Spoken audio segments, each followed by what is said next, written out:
എന്താണ് ഒരു ആലോചന?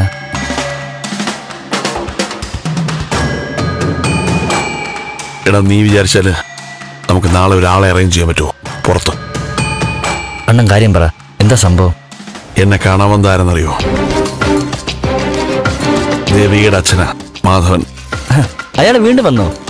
ആ, അയാൾ എന്നോടൊരു വിവരം പറഞ്ഞു. എന്ത് വിവരം? ദേവിക നാളെ ചിന്നാർമുടിയിലെ കാട്ടുമുത്തപ്പന്റെ അമ്പലത്തിൽ പോകുന്നു ഒറ്റയ്ക്ക്. വനത്തിലെ അമ്പലത്തിൽ ഒറ്റയ്ക്ക് പോകുന്നു? ആ, നാളെ രാത്രി അവൾ അവിടെ ഭജന ഇരിക്കുകയാണെന്നോ അവൾക്ക് ജാതക ദോഷം അങ്ങനെ എന്തൊക്കെ പറയുന്നുണ്ട്. MLA വീട്ടിൽ അവളെ കഷ്ടപ്പെടുക അത്രേ. അതുകൊള്ളാലോ. നാളെ കാട്ടുമുത്തപ്പന്റെ അമ്പലത്തിൽ നിന്ന്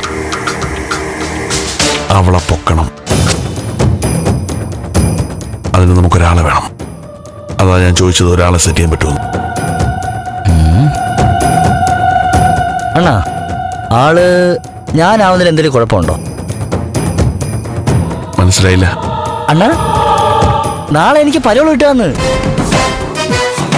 ഇന്ന് വൈകിട്ട് എനിക്ക് പേപ്പർ വരും. സത്യമാണോ?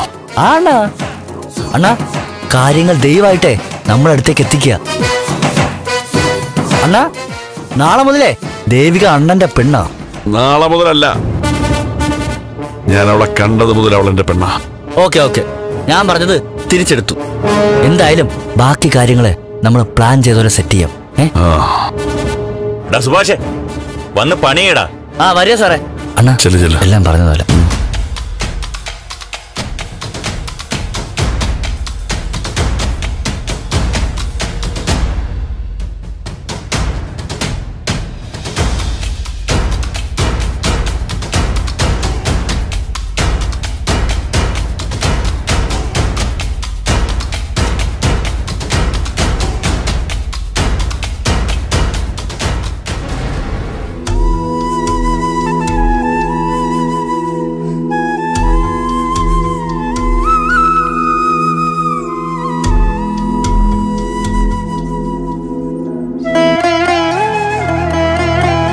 എന്റെ ജീവിതത്തിലെ ഏറ്റവും പ്രധാനപ്പെട്ട ദിവസമാണ് നാളെ.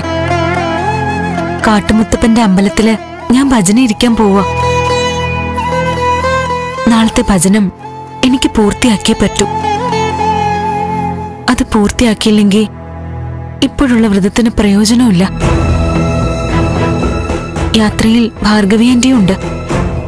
ഞങ്ങൾക്ക് കൂട്ടായി ഈശ്വരന്റെ ഒരു കരുതൽ കൂടെ ഉണ്ടാവണം. എനിക്ക് മരിക്കാൻ ഭയമില്ല. പക്ഷേ പൗർണമി വരെയുള്ള വ്രതം 100% കൃത്യമായി പൂർത്തിയാക്കണം.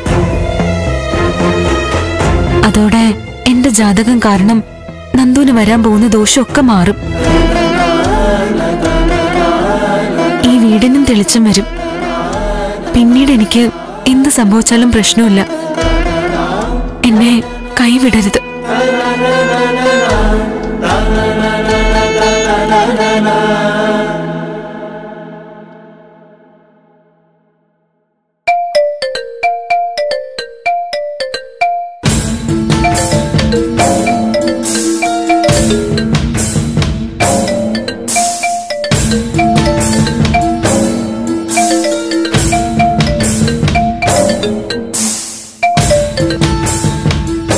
Hello aunty, Nandana. എന്തൊക്കെയാ മോനെ അവിടെ നടക്കുന്നത്?